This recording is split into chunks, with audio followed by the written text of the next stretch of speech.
Let's go on over to page 2 and talk about what it means to be a small filer. And that's just a buzzword that we came up with, an easier way. There is this table that you'll see later, but I want you to be on page 2 with me. What you see on page 2 is this exemption from having to report all 110 pieces of data. And so we've labeled this that if you qualify, you're a small filer. If you're not, you're a large filer. Now, I want to slow down here and look very closely at D as in dog, 1, closed-end loans, and then A, and it says if you originate between 25 and 499 closed-in, non-revolving is what I'm talking about, loans, and then here's the catch, in each of the prior 2 years. In other words, if you hit 500 one time, for the next 2 years, you don't get this exemption.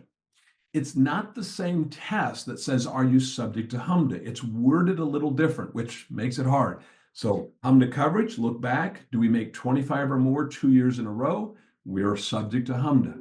Here, we can't be at 500 or above one time in the last 2 years and qualify.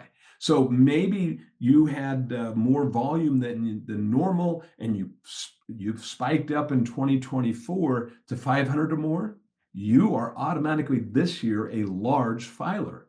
It's not 2 years above 500. It's any time in the last 2 years you're above, or as I state here in the book, in both of the prior 2 years, in each of the prior 2 years, you're between 25 and 499.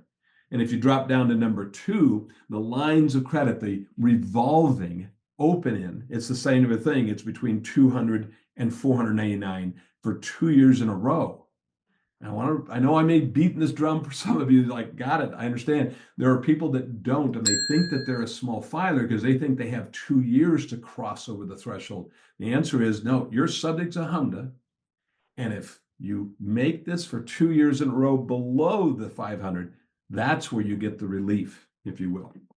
And then there's a little thing down there about CRA that if you get a substantial noncompliance, that kind of thing, needs to improve, then you are not eligible for this as well.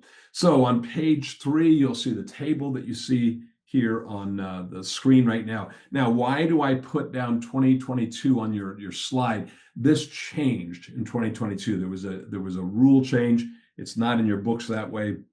Just want to make sure that you know that was something, if you're auditing back data, looking at HMDA data from 21 or something like that, that would be maybe a difference that you might see.